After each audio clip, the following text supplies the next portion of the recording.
even with this funeral mass and with his request to be buried at St. Mary Major, that is what he's doing. He's being close to the people, and it is not a coincidence that he's been dubbed the Pope of the peripheries.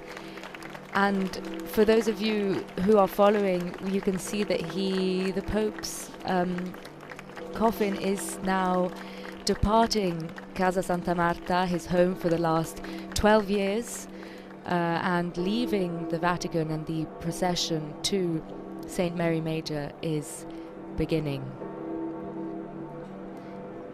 Yes, it's almost like a Pope-mobile, open, white. It's actually a hearse, I think we can call it correctly, a hearse. There is no procession behind it. We've been told that the indications are that it will drive at about 10 kilometers per hour, so it should take about half an hour to reach St. Mary Major. Perhaps for security reasons, people have been asked not to walk behind it, but they will definitely be lining the streets.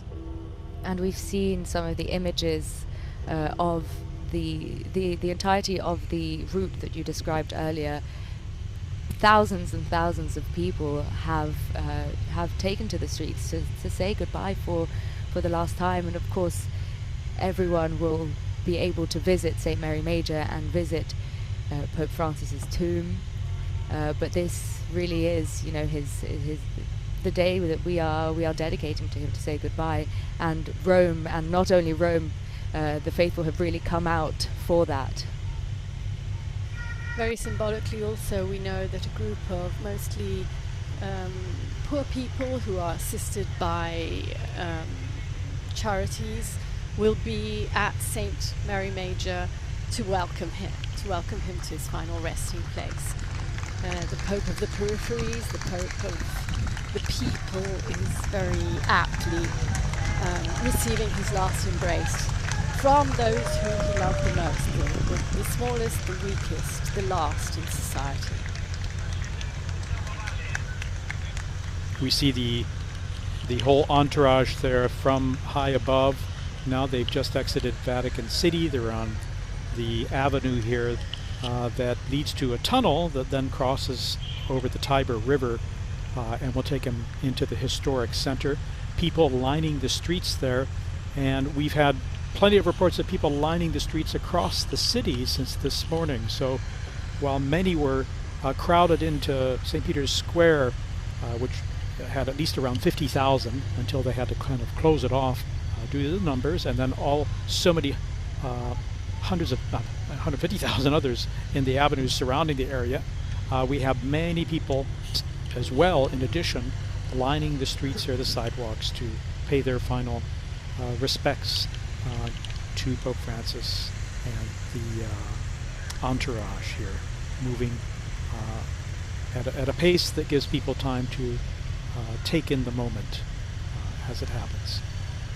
And these aerial images that were being shown are they're really quite impressive. They're beautiful. You can see the car carrying the Pope, and then above what I believe to be the Vatican Gardens, the Pope's Gardens, this beautiful green area, which I'm sure he must have wandered through so often. And it's beautiful to have them both together as he makes his way to St. Mary Major. There really are a lot of people out there. You can hear the applause as he makes his way down. You were saying, Francesca, the Vatican Gardens, which he probably walked.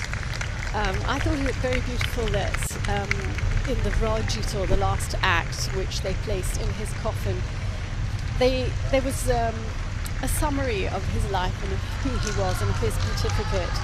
And in particular, he was described as a simple and popular pastor in his archdiocese in Argentina, who traveled far and wide by metro and by bus, living in a flat, preparing his own food because he felt like a normal person.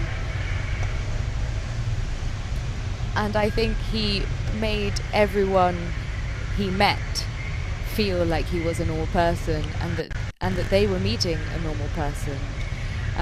And and the Pope of the peripheries. That's really what he was, and especially talking about his traveling, and he really traveled the world. His penultimate trip, which Linda, you were on, and he really went to the other side, the forgotten side of the world. Absolutely. I must say I've had the privilege to be on 2 faraway trips. One was the one you're just mentioning that took us to Indonesia, Timor-Leste, Papua New Guinea, and Singapore, but even the year before to Mongolia to visit the smallest Catholic flock in the world, 1,500 Catholics of the entire Mongolian population.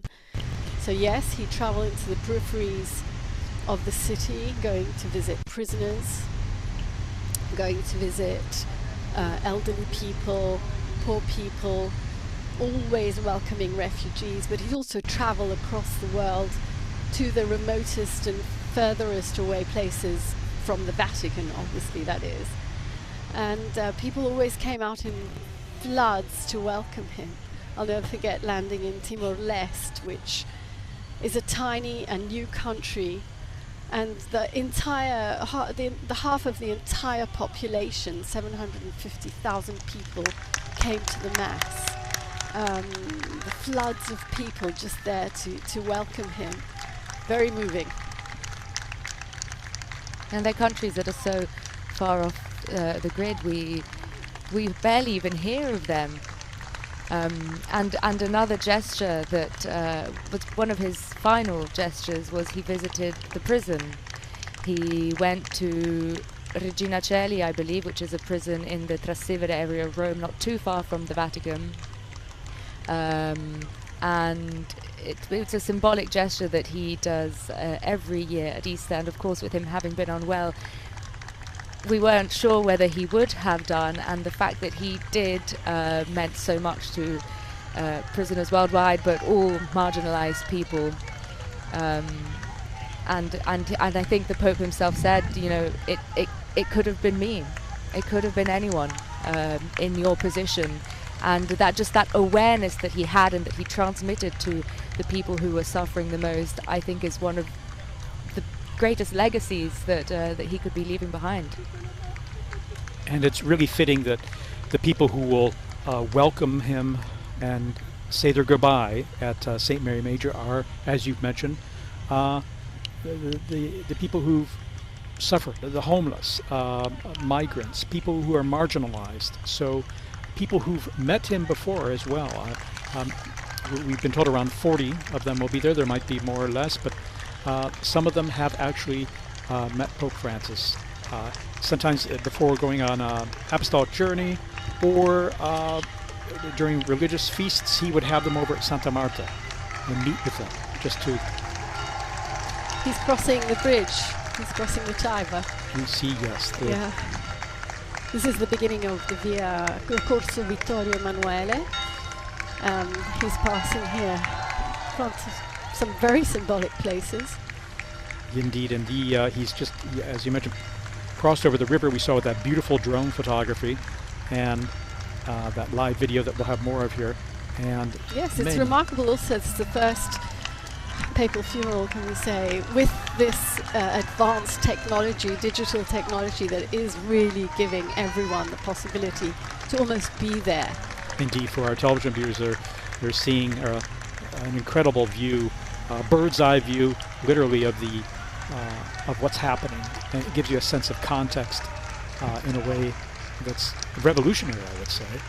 We have, of course, a vehicle preceding the entourage, or the procession. The procession, and you can see all the crowds of people on either side of the street as they wave there. And again, it's particularly poignant and touching that, again, he'll be welcomed by the people he's always reminded us not to forget, the ones who need our help, the homeless, migrants, and refugees. And I must say, in these days in which tributes have been pouring in, again and again I've been hearing he was a voice for those who had no voice. So hopefully that voice will continue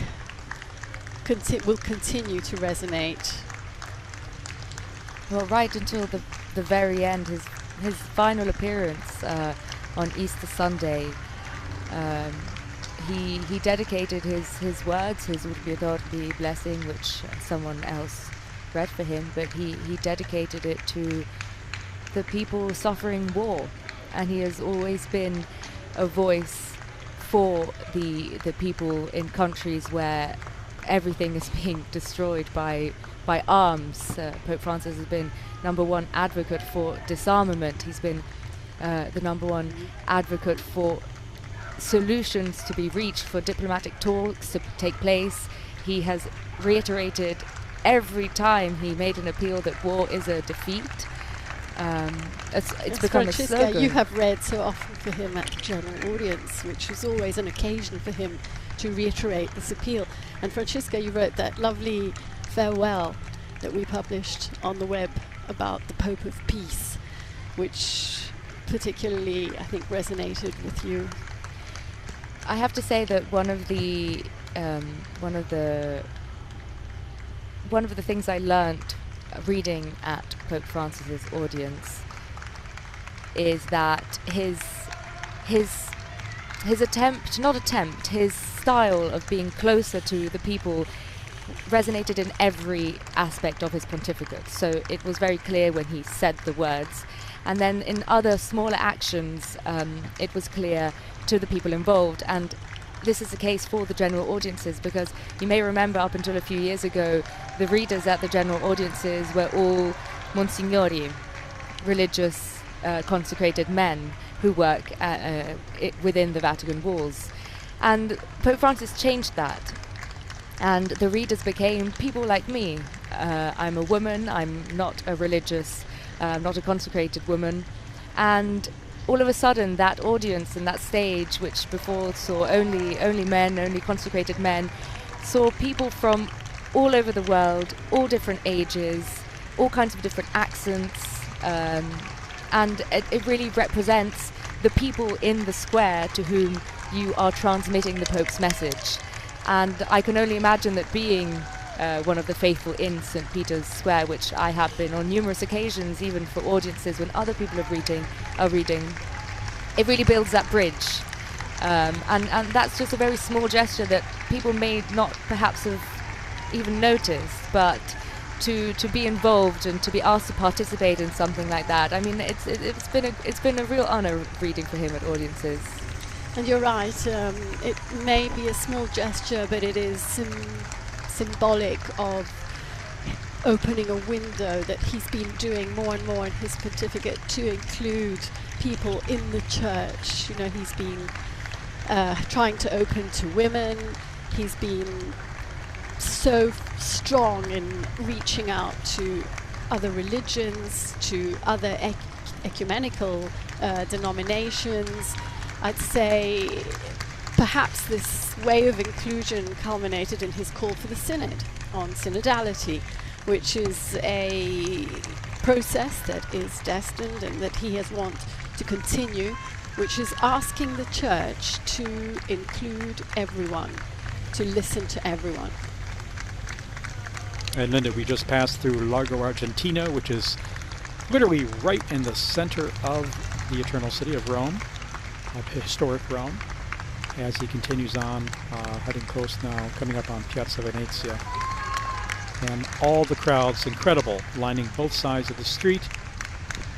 Again, they prefer that people not follow behind the vehicles for safety reasons, above all, apart from security.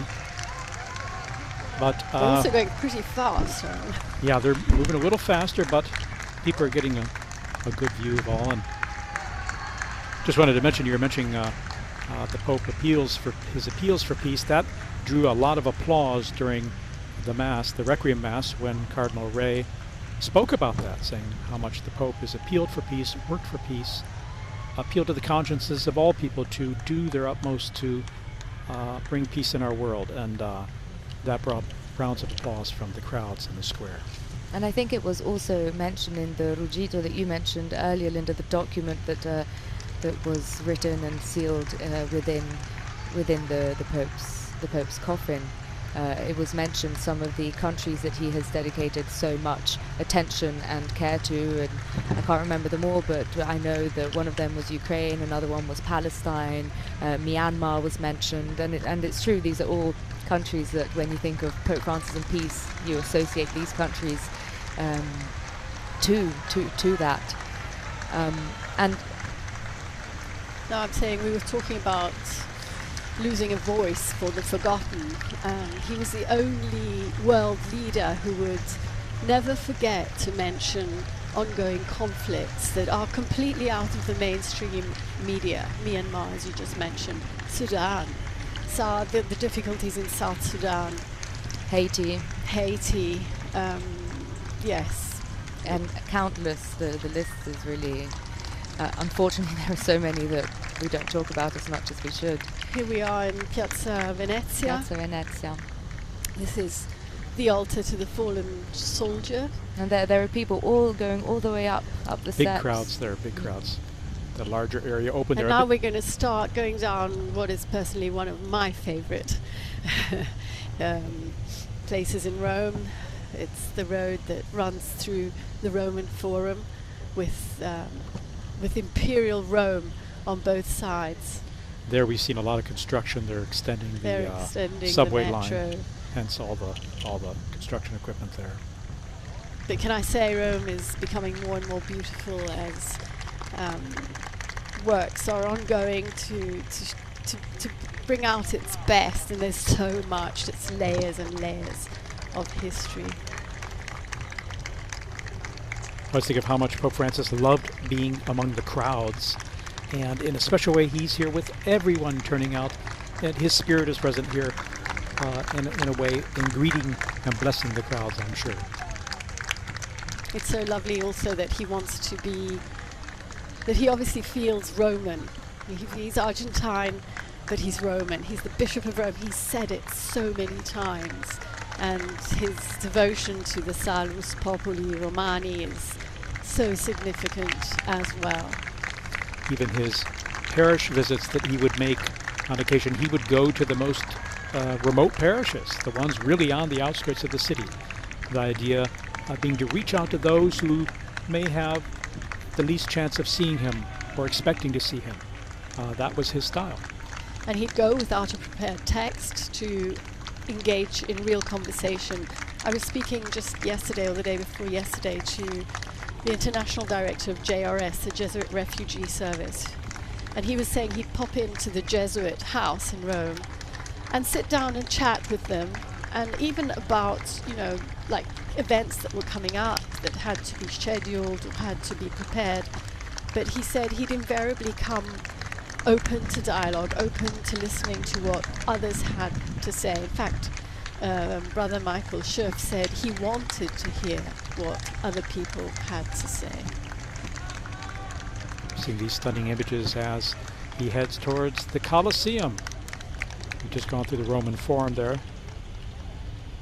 and the crowds are thick on either side there. We're going to have some nice images of the Rome's ancient Colosseum coming up, where he wrote shortly before he died, the meditations for the Way of the Cross. The Way of the Cross on Good Friday, the Stations of the Cross are takes place there at the Colosseum in a very symbolic and suggestive way, in remembering Good Friday and those who suffered and died. He actually wrote the meditations himself this year. Very often they are written by groups of people, like symbolically, like by widows or war veterans or refugees. This year he wrote them, and he dedicated this year's meditations to the need for just economy, for the need to bring global justice to every person, every human being in the world, as we are called to recognize the inherent dignity of all.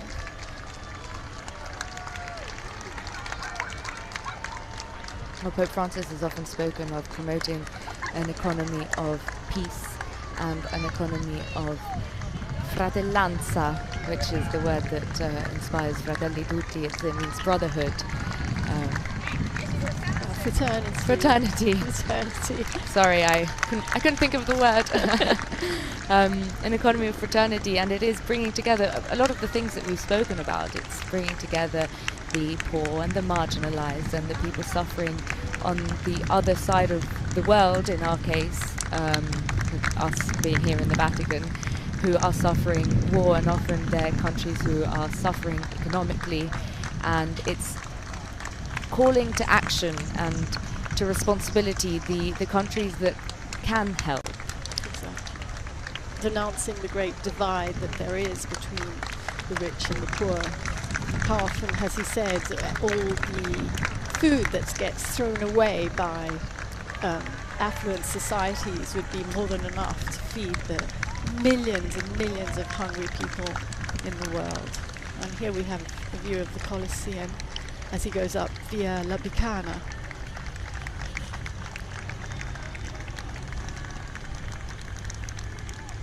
Now he proceeds on via La Bicana here, and we're getting closer to St. Mary Major.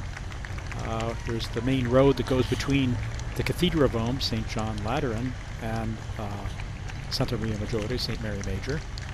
He'll be coming up on that via Merulana there. And here, so we're probably about 2/3 of the way there, I would say. And again, Pope Francis wished to be buried at the Basilica of St. Mary Major, and he wished to be buried next to the Salus Populi Romani icon of Mary, who is remembered and venerated by Romans, as the Romans survived a plague centuries ago, and it's a special icon, a special place that people go to pray. And Pope Francis, throughout his pontificate, has gone there to pray, to give thanks, to ask for prayers for his ministry. So he's been very dedicated to Our Lady, and in particular this icon there in the Basilica. And he will be buried next to that chapel where the icon is located. He wished to be buried next to it and not inside it, where there was a possibility, saying, no, I wish that people, when they go to pay homage to that icon, that they see only that, and they don't go there to go see a pope. So for that reason, he wished to be buried next to it in a space that is just perfect and appropriate, a simple space where we'll be seeing shortly where it will happen. We take it for granted that most popes are buried in the Vatican, and I think most of them are. I think there are about 90 popes in the Vatican grottos. But it's actually not uncommon for a pope to ask to be buried outside the grottos. But the last pope to be buried at St. Mary Major was Clement VI, who was laid to rest there in the 17th century. And other popes are buried in St. John Lateran, and even in places outside Rome.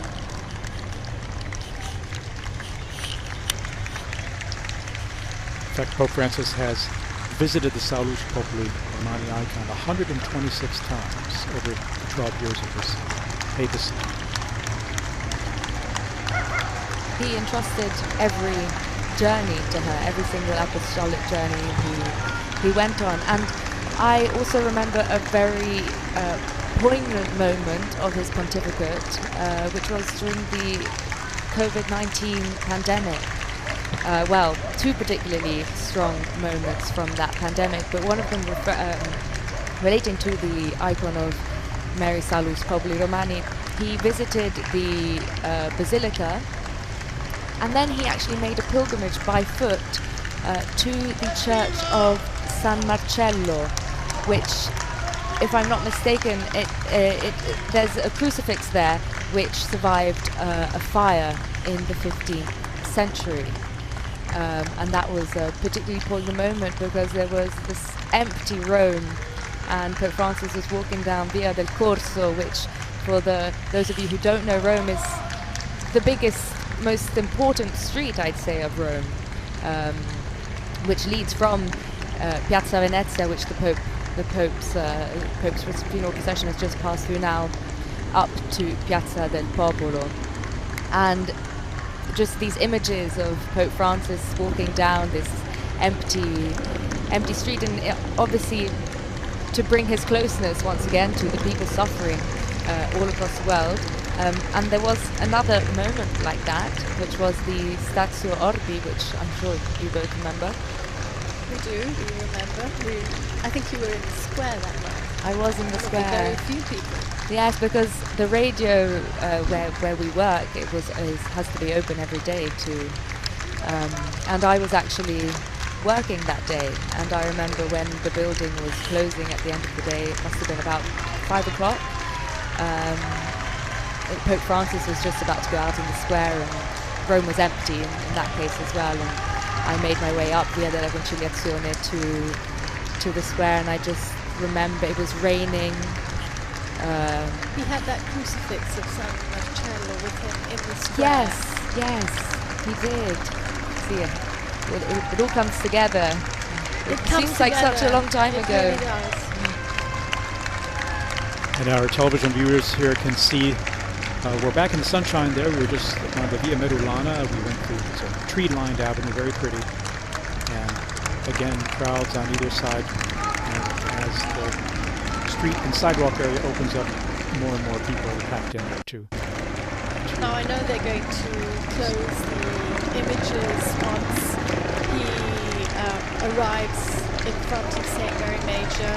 He will be carried into the Basilica, but it's going to be a private ceremony there. So we're actually seeing the Basilica right now. He's almost there. He's very close. Yeah. Oh, here he comes now. Here he is. The images are being shown from the Basilica, and he's arrived.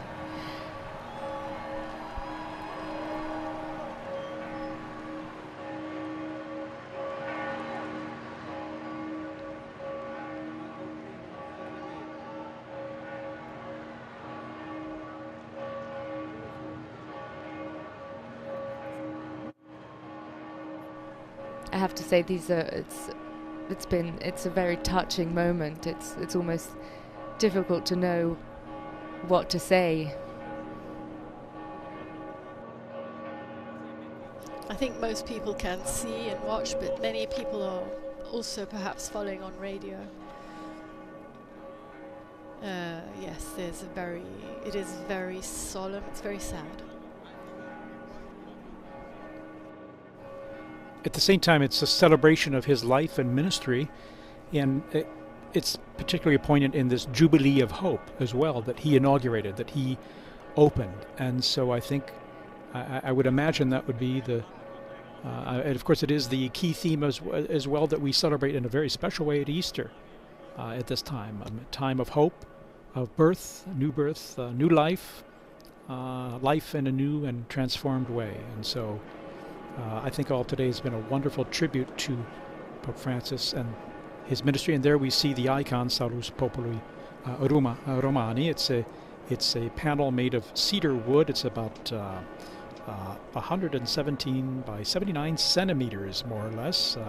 It's quite large when you bring it down to the ground. It's mounted in the chapel there higher up, and it depicts a half figure of Our Lady with the child Jesus in her arms. And the icon again is especially dear to the Roman people and highly linked to the identity of Rome and the popes. And as we saw with Pope Francis, he had that special dedication to Our Lady in this icon of Rome. He visited the Basilica just recently during his convalescence at Casa Santa Marta after he was discharged from the hospital on the 23rd of March. He actually, on his way back from the hospital, he stopped to pay tribute to Our Lady. We see those arriving, some of the cardinals and prelates who are arriving here for this moment before the coffin is taken into the Basilica for burial. This moment that will take place here outside in front of the Basilica. The Cardinal Camerlengo, Kevin Farrell, will again preside inside the basilica at the final rite of interment, together obviously with other cardinals and prelates.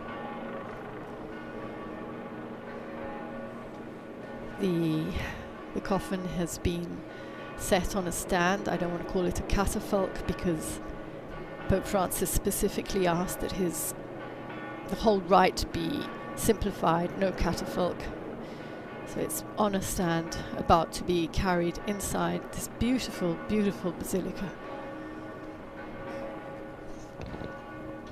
And if I'm not mistaken, just before his interment, the coffin will be placed for a few moments with the Pope facing the icon of Mary Salus Populi Romani, so that he can say his final goodbye to the Mary to whom he has entrusted himself and the world to so many times.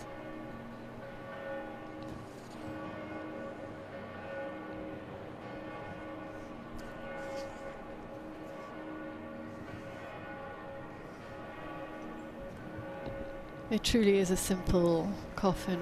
It has a very simple cross engraved in it, a tiny coat of arms, and the seal of the Holy See.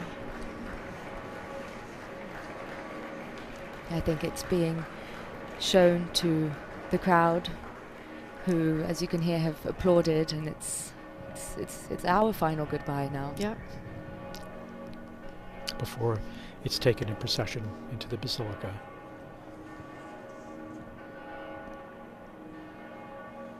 We hear the bells tolling.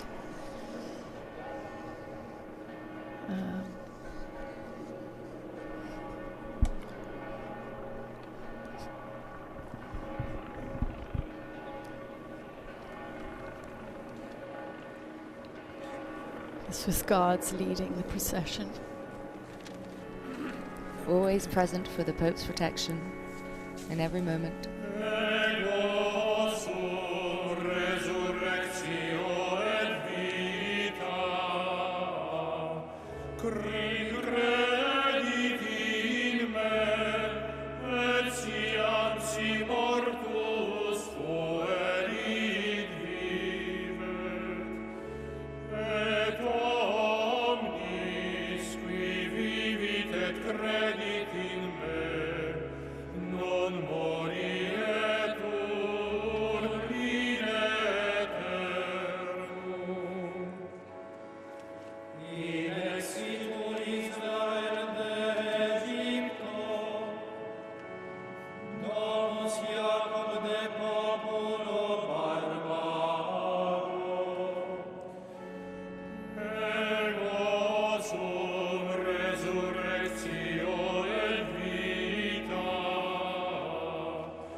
We're hearing the Sistine Chapel Choir there accompany us as the coffin is being brought in procession into the basilica, going through the atrium and now into the basilica to be brought before the icon of the Salus Populi Romani, before being placed in the tomb that has been prepared. It's a simple tomb bearing only the inscription Franciscus and a reproduction of the late Pope's pastoral cross. There we're seeing the icon of Salus Populi Romani in the chapel that will be next to where Pope Francis will be laid to rest.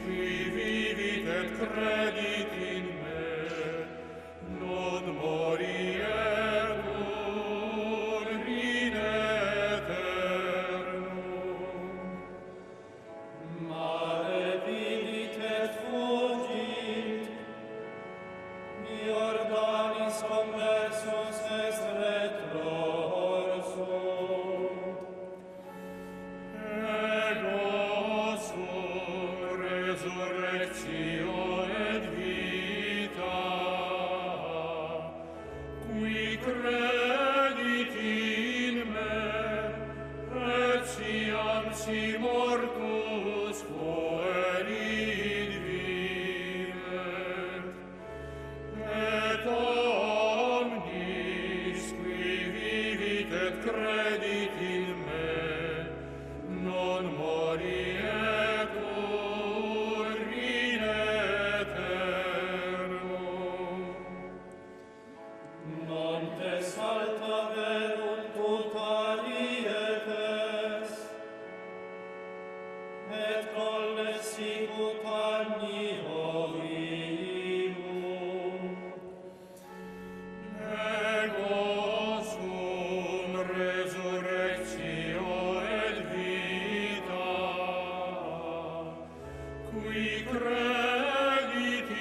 There we see the coffin before the Pauline Chapel where the icon of Salus Populi Romani is found. And we have some children who are bringing a homage to the altar there, above which is the icon of Mary. Recalling the flowers Pope Francis would bring in homage when he would go there to pray before an apostolic journey or to give thanks or to for special prayers in his many visits there. I think these must be roses that people have brought, because they were single roses, white roses on long stems, and as people probably brought those to lay on his coffin or close to him. I think there was a group of people holding them outside the basilica when the coffin was being brought up. And now he's, as you said, he's saluting Our Lady and thanking her, I'm sure.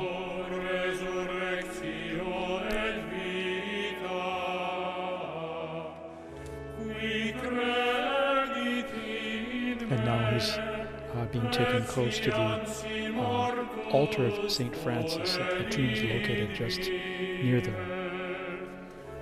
And he'll be taken to the niche of the side nave between, again, the Pauline Chapel and the altar of St. Francis.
The private celebration is now underway